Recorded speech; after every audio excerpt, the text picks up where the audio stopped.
കൊച്ചിയിൽ ബസ്സിനുള്ളിൽ ഗുണ്ട ആക്രമണം. മട്ടാഞ്ചേരി റോട്ടിലാണ് ഗുണ്ടകൾ കണ്ടക്ടറെ മർദ്ദിച്ചത്. വനിതാ യാത്രക്കാരെ കളിയാക്കിയപ്പോൾ ചോദ്യം ചെയ്തതാണ് ഇവരെ പ്രകോപിപ്പിച്ചത്. ശ്യാംകുമാർ കൊച്ചിയിൽ ചേർന്നു. ശ്യാം, പ്രതികൾ പിടിയിലായിട്ടുണ്ടോ? ഈ പ്രകോപനം ഇത് തന്നെയാണോ? എന്തൊക്കെയാണ് വിശദാംശങ്ങൾ? കൂടുതൽ പേർ പിടിയിലാകാനുണ്ടോ?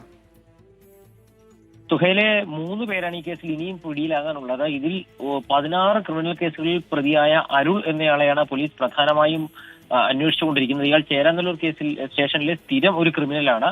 ഇന്ന് രാവിലെ കാക്കനാട് നിന്ന് ആണ് ഈ പ്രതികൾ ഈ ഷാന എന്ന് പറയുന്ന തോപ്പുംപടി റൂട്ടിൽ സർവീസ് നടത്തുന്ന ബസ്സിൽ കയറിയത്. കലൂരെത്തുന്ന മുൻപ് തന്നെ ഇവർ ബസ്സിലിരുന്ന വനിതാ യാത്രക്കാരെ അസഭ്യം പറയുകയും അശ്ലീലാംഗ്യങ്ങൾ കാണിക്കുകയും ചെയ്തിരുന്നു. ഇതോടെ കണ്ടക്ടർ സ്ഥലത്തെത്തുകയും ഇത് പറ്റില്ല എന്ന് പറയുകയും ചെയ്തതോടെയാണ് കണ്ടക്ടറെ കലൂർ ഭാഗത്ത് വെച്ച് മർദ്ദിക്കാൻ തുടങ്ങിയത്. ഇതോടുകൂടി ബസ് ഡ്രൈവർ ബസ് ഓടിച്ച് സെൻട്രൽ സ്റ്റേഷനിലേക്ക് എത്തിക്കുകയായിരുന്നു. ഇവിടെ വെച്ചാണ് ഷാജി, ജോബി എന്നീ 2 പ്രതികളെ പോലീസ് ഓടിച്ചിട്ട് പിടികൂടുന്നത്. മറ്റു 3 പേർ ഓടി രക്ഷപ്പെടുകയായിരുന്നു. ഇവരെക്കുറിച്ചും വിവരം ലഭിച്ചിട്ടുണ്ട്. അരുൾ ഉൾപ്പെടാതെ 2 പേർ കൂടി ഇനിയും പിടികൂടാനുണ്ട്. ഇവർക്ക് വേണ്ടി അന്വേഷണം തുടരുകയാണെന്ന് പോലീസ് അറിയിച്ചിട്ടുണ്ട്. പിടിയിലായവർ ഉൾപ്പെടെ നിരവധി ക്രിമിനൽ കേസുകളിലെ പ്രതിയാണ്. ഇന്നലെ ഈ ഗുണ്ടകൾ ഉൾപ്പെടെ കാക്കനാട് ഒരു വീട്ടിൽ കേന്ദ്രീകരിച്ച് മദ്യപിച്ച് തിരിച്ചു വരുന്നതിനിടെയാണ് ബസ്സിൽ കയറുകയും കണ്ടക്ടറെ മർദ്ദിക്കുകയും വനിതാ യാത്രക്കാർക്ക് നേരെ അസഭ്യ പ്രകടനങ്ങൾ നടത്തുകയും ചെയ്തത്. സ്ത്രീകളെ ശല്യം ചെയ്തത് ചോദ്യം ചെയ്ത കണ്ടക്ടറെയാണ് മർദ്ദിച്ചത്. ആ ചോദ്യം ചെയ്യാൻ ധൈര്യം കാണിച്ച കണ്ടക്ടർക്കും അഭിനന്ദനം.